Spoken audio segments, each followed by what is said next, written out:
Hello, and welcome to This Week in East Brunswick, the town's own news and information program.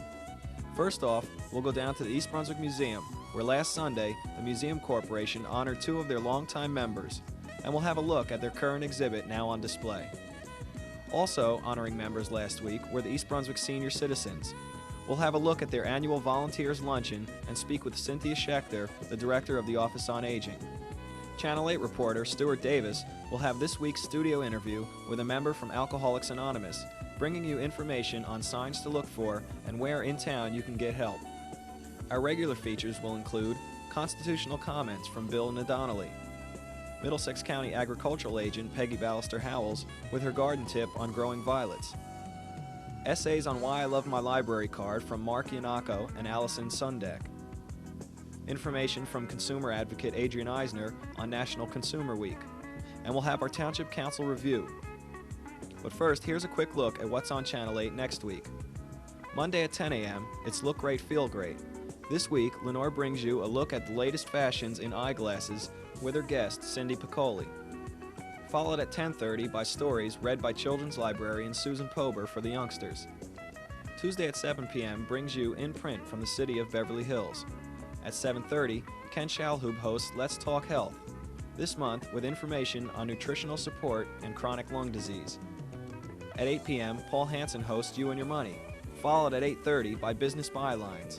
Host John Runyon speaks with his guest, Walter Pereira, on the local business climate.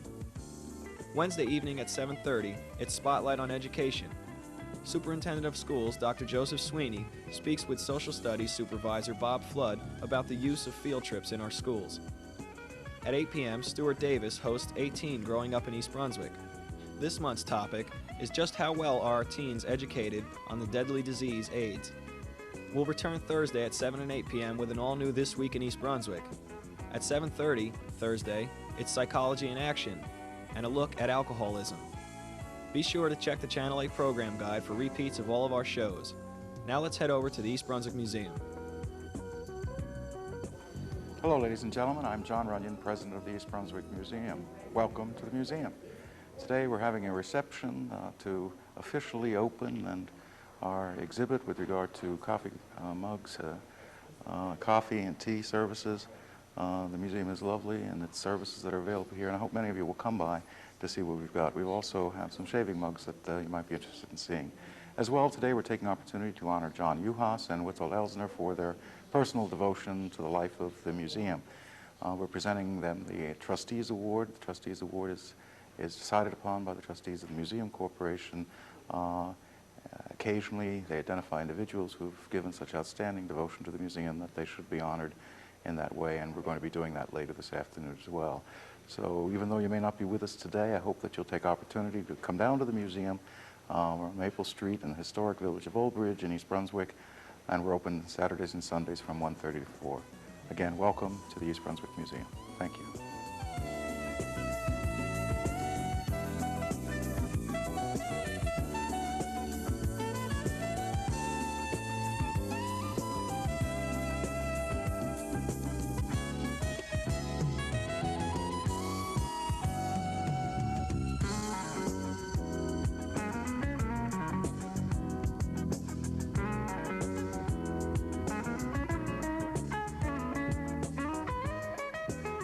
The trustees of the museum decided last year that they wanted to find a way to honor individuals who exhibited extraordinary personal devotion to the life of the museum. We had been for many years giving the President's Award for service to the museum in general, but the trustees wanted something else to also honor those whose personal commitment and support to the life of the museum has been, as we said, extraordinary. We gave out the first two of those awards some months back, and the trustees have decided that from time to time they'll vote to award these, and then when we have these receptions 4 times a year, they'll present the awards to those who were chosen since the last reception. And today we have 2 recipients for the East Brunswick Museum Corporation's Trustees Award. The first is Whittle Elsner, known as Vic to most of us, who makes the most extraordinary hot dogs in the Western world. If you haven't had one, you should go down to Main Street and go to the store and buy a couple pounds. He has been a tremendously generous individual to this museum. I know Benny Gagansky thanks him because it's his donation of foods, mostly the hot dogs, which makes the income from the village fair such a tremendous success every year. But he's been generous in other ways as well and has been a member of the museum as well for many years. Unfortunately, he can't be here today, but his son has joined us. And the plaque reads, East Brunswick Museum Corporation Trustees Award, Whittled Elsner, for exceptional personal devotion to the life of the museum, April 1988. On behalf of my mom and dad, thank you very much. Very nice of you to remember this, and I'm sure you'll appreciate it, and he'll work harder. This individual, the next award goes to an individual whose contribution to the museum, I think, except perhaps for another member of his family, is exceptional, extraordinary, and very, very unusual. He's a quiet fellow. He doesn't like to go to meetings, but in terms of the day-to-day operations of this museum, making things work, doing all the things that need to be done to mount exhibits, there's no other person who gives as much time, or has given more time, than John Uhas to the life of the museum. So when you speak of exceptional personal devotion, Johnny is indeed that exceptional, very personable guy, and he is devoted to the life of the museum. So I'd like to ask him to come up, John Uhas. John?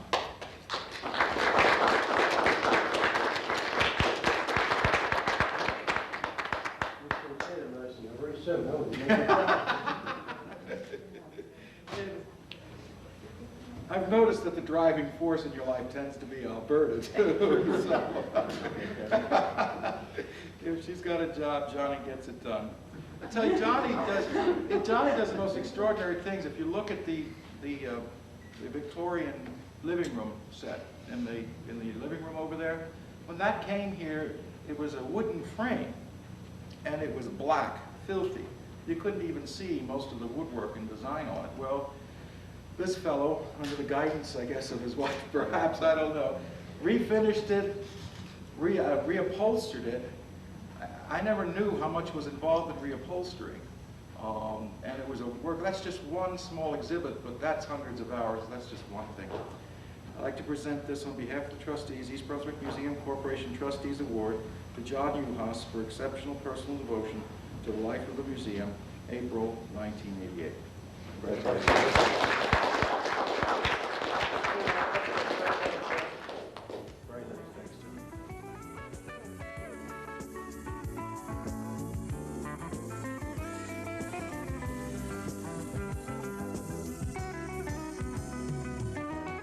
Why I Love My Library Card by Nat.Wk. I love my library card because it lets me see places I've never seen before. It lets me go places no man would dare to go. It could take you to Australia without taking 1 foot out of your home. Choose a topic you like and read on into a dream.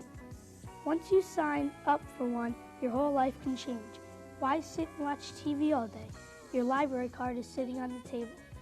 Let your mind have some fun. You won't regret it when you're finished, believe me.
Cynthia Schachter, manager of the East Brunswick Office on Aging, and today we invite you to join us as we celebrate our second annual volunteer recognition.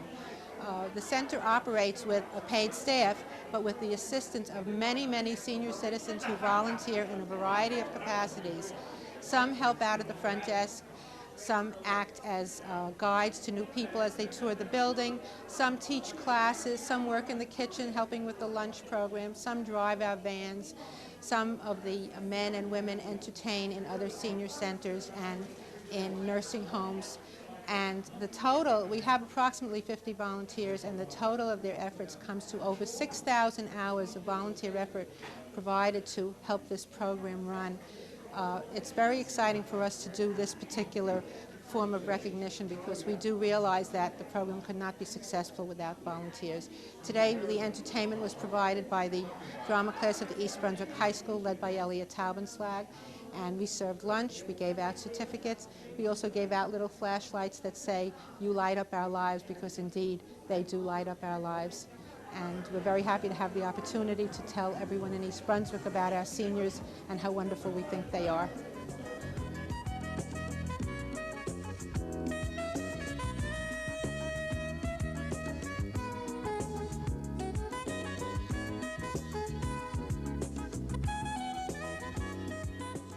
Hello, my name is Bill Nadalny, and I'm a 9th grader at Churchill Junior High School, and I will be bringing you this week's Comment on the Constitution.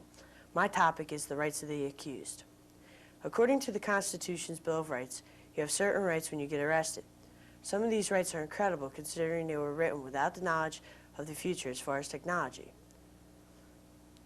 That Fourth Amendment to the Constitution says that law enforcement officers cannot search you or your property without showing good and just reason for doing so. This is why a law officer must have a warrant to search you or your property. The Fifth Amendment says that you cannot be made to convict yourself. You cannot be forced to testify against yourself, and you have the right to remain silent during the time of your arrest and during your trial. You can also not be tried for the same crime twice once you have been acquitted. This is known as the double jeopardy law. The Sixth Amendment guarantees you the right to know why you have been arrested. This is why a police officer must read you your rights before you can be arrested. You also get the right to a lawyer, the right to question witnesses against you, and the right to compel witnesses to testify in your favor. This is all provided to you by the Sixth Amendment. The Eighth Amendment provides you the right to bail and that you may not have cruel or unusual punishment applied to you. These are the rights you have when you get arrested. They are provided to you by the Constitution's Bill of Rights. Thank you. Hello, I'm Stuart Davis for This Week in East Brunswick, and today I'm talking with Nancy, a public information representative from Alcoholics Anonymous, a group that has several meetings here in East Brunswick every week. And Nancy is going to be appearing anonymously, so Nancy, why don't you explain why and tell me about the group. Okay, Alcoholics Anonymous has 12 traditions and 12 steps of recovery, and one of the traditions that is a very big part of the program is the tradition of anonymity, which allows the alcoholic to come to an AA meeting and not use his full name, not know that people aren't going to repeat his full name to anyone out on the outside. In other words, it's a safe place to go, particularly for a newcomer. The other side of anonymity is also that if everyone knows who you are and then you go out and drink, it is not a good reflection on the program. And so in that way, that's another protection that the program keeps growing and keeps getting bigger, which it has over the last 52 years, 53 now. 53 years it's been. Yeah. And Nancy, how long have you yourself been an alcoholic, and how long has it been since you've had a drink? I will be celebrating 10 years in August of this year. I would say that I probably crossed over the invisible line, they call it, from social drinking into alcoholism, probably about 4 or 5 years before that. They say the alcoholic is the last person to know, and that was definitely the case for me. I didn't realize the extent of my drinking until later on, I came into AA actually more than 10 years ago. and after 8 months had a slip, and I think that my experiences that night really, made me realize that I needed to stay sober. You had a slope, you said? What? A slip. A slip. Okay, what's In that? other words, after a period of abstinence from alcohol, I went out and drank another night, and after having sampled the lifestyle that I found in AA, it was a pretty miserable night for me. Well, how has Alcoholics Anonymous changed your life or affected your life? Well, for one thing, I'm probably alive where I most likely wouldn't have been. I did a lot of drunken driving. I did a lot of driving in blackouts where I don't remember anything. Had several accidents. I would probably not be alive today. And that's not to include possible health problems that I might have had. I think that's the biggest thing. But I think the most important thing for what AA has done for me is that I like myself today. I never knew that I could like myself. I was a person who had personality problems as far back as I can remember, and I really didn't think it was in the cards for me to be a happy person, And AA has let me really become the best person I can be today. I have an excellent marriage today. I have an excellent career today. And that from spending most of my time in a drunken stupor in an alcoholic marriage with a lot of violence and barely being able to hold a job, I'm really grateful for that. At what point does a person what makes a person an alcoholic where they might need your group? Well, AA feels that each person needs to define whether they feel that they're an alcoholic themselves. The general guidelines are if alcohol is causing a problem in your life, then maybe you need to consider that, whether it's a family problem, a job problem, a motor vehicle problem. Many people come to AA from, say, the Division of Motor Vehicles or some other agency that's asked them to come. Maybe they're not ready, but that does plant a seed, that at another time they may be ready to get sober. Alcoholics have definitely stereotypes like everybody else. East Brunswick is a upper middle class community. Is there alcoholism in East Cupcake, New Jersey, or not? Yes, and if you attend AA meetings in this area, you know that they're usually very crowded. AA is a disease that crosses over all social boundaries, and the stereotypes of the alcoholic in the Bowery are not always appropriate. There's a lot of alcoholics with 2 cars in the garage and a good nice house and a good job. Who are about to lose it all, but from the outside, if you saw the house from the street, you'd think, well, look at this nice family, and if someone's life is being affected right now by alcohol, someone maybe perhaps watching this show, what do they do? Where can they go? Okay, they can call the Alcoholics Anonymous number. Which I have that. I'll Right. just read it, 763-1415. Right, that's in Maplewood. They will tell you how to get to a meeting, where to get to a meeting. In many cases, an AA member will come and bring you to a meeting if you have no transportation. I think that's a very important part of the program, is that it's a fellowship of people who really care about each other. And the only requirement for membership is a desire to stop drinking. So, anyone who wants to attend can attend. And what can someone expect that first meeting? Well, they can expect someone to greet them at the door and tell you to just sit down and relax. And most likely there'll be a speaker telling you a little bit about his story. And the person can hopefully identify with the feelings, maybe not the specific incidents in the story, but the feelings that the person went through. And that may help the person find out whether they really belong there or not. Okay. Nancy, thanks so much for coming. I hope we've reached out to some people. If you're thinking of getting involved in Alcoholics Anonymous or would like more information, there is a meeting every Saturday night in the library at 8:30. The library will be closed, so it will certainly be anonymous, and you can just show up and someone like Nancy will be there to greet you. For This Week in East Brunswick, I'm Stuart Davis.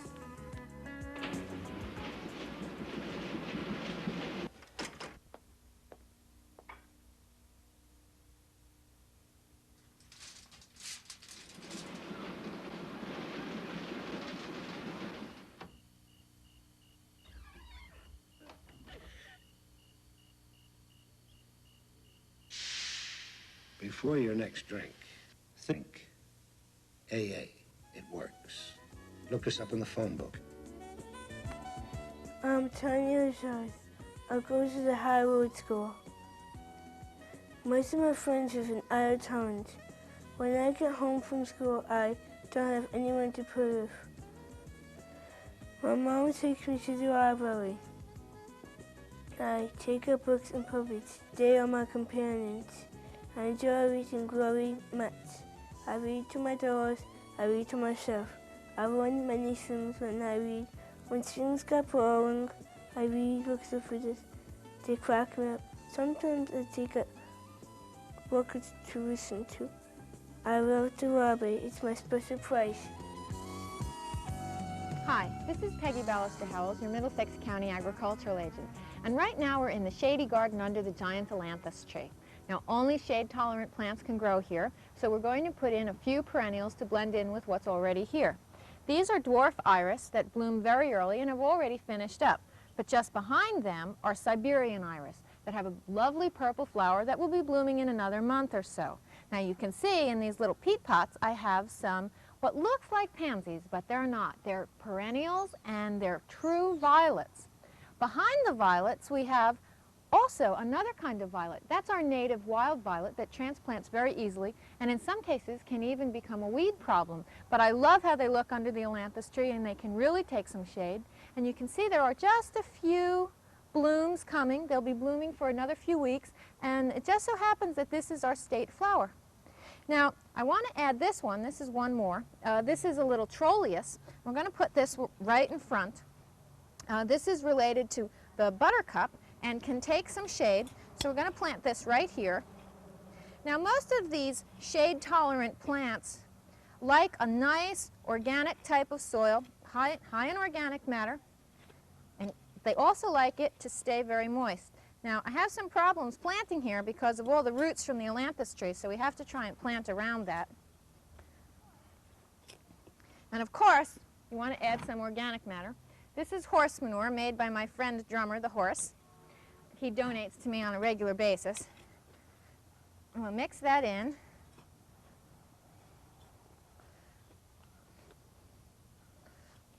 A little more of this good stuff.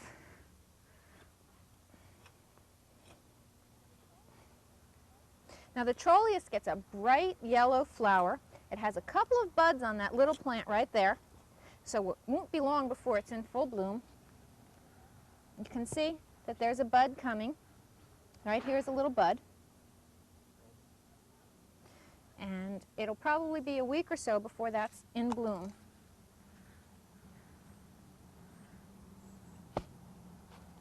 Okay.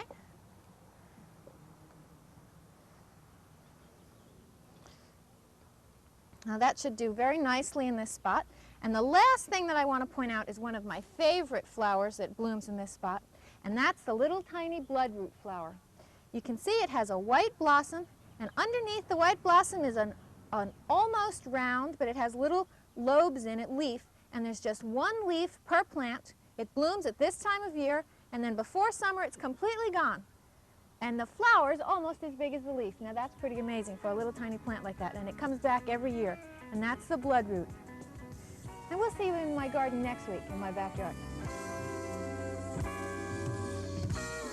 Hello, and welcome to Consumer Aware. I'm Adrienne Eisner, Director of the East Brunswick Consumer Affairs Office. The week of April 24th through the 30th has been proclaimed National Consumers Week. This year, the theme is Consumers Buy Service. Whether the transaction involves goods, services, or both, Quality of customer service is a crucial ingredient in the interaction between customer and business, before, during, and after the sale. The East Brunswick Consumer Affairs Office functions to serve the residents of our community through mediation of consumer complaints, enforcement of consumer protection statutes, and education as to the rights and responsibilities in the marketplace. Also, if you are unsure as to which governmental agency to contact for a particular problem, we will make the appropriate referral. For inquiries, complaints, and/or information, call us at the East Brunswick Consumer Affairs Office. Remember, investigate before you invest. Our office is located in the municipal building. Our hours are from 9 until 5, Monday through Friday. The telephone number is 390-6954. Thank you for joining me on Consumer Aware. See you again next time.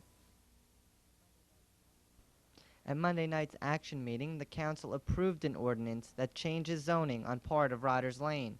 The new law will require developers to build single-family homes on 1/3 of an acre lots on the land owned by Milltown's Herbert family. The land was formerly zoned for office, professional, and apartment use. The council's vote throws a wrench into the Herbert brothers' plan to develop the huge tract which lies along Riders Lane in both Milltown and East Brunswick. And the council approved an ordinance which requires landlords to pay 60% and tenants 40% for garbage removal fees. Also Monday, the council adopted a resolution recommending Stanley Fisher and Susan Tackix to the Edgeboro Landfill Advisory Committee. And in the public portion, residents of new homes in town complained they were taxed too high. They asked the council to review assessments so that a more equitable taxing system could be installed. Hi, this is Amy Fisher, Information Officer for the school system. We have really big school news today. Our East Brunswick High School team is the second in the entire country in the national competition on the bicentennial. They've just returned from 3 days in Washington, where first they had 2 days of semifinal competition, were chosen among the top 10 in the country, and then on Wednesday, April 24th, was the final competition. And California team was first, East Brunswick, New Jersey was second, and a New York team was third. So they won silver medals. They were presented the awards by former Chief Justice Warren Berger, and they displayed an incredible knowledge of the Constitution, its principles, and its applications today. For more on this story, watch This Week in East Brunswick next Thursday at 7 and 8 p.m.